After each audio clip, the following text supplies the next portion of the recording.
This is Tove Janson, and the book is The Listener, and it's an incredible book. What I'm going to read is part of a chapter that is called The Wolf. It was not certain how long Mr. Shimura studied the wolves, but when he walked away, the dusk had grown much deeper. She wiped her face with a glove and followed.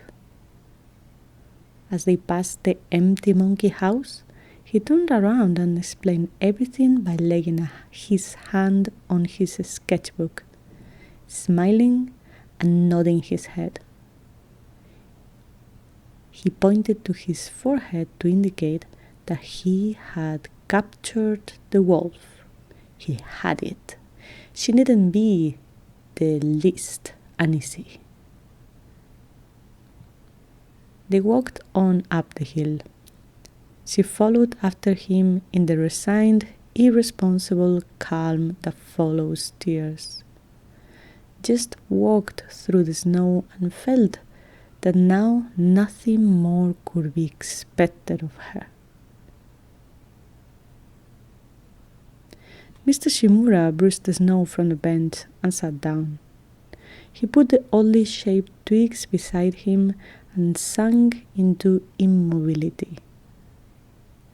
She was awakened by Mr. Shimura touching her hand. It was time to go. She was very cold. They walked down the hill and past the pavilion. After all, he had his wolf. One day, God knew in what remarkable place, Mr. Shimura would sit down and, with a few obvious, long-considered lines, he would draw a wolf, brutally, sensitively, the most living, breathing wolf that had never been drawn. The little motor launch was there to receive them. The driver said nothing. The only thing I'd like to know, she thought, is which wolf he'll draw. The one he saw or the one he imagined.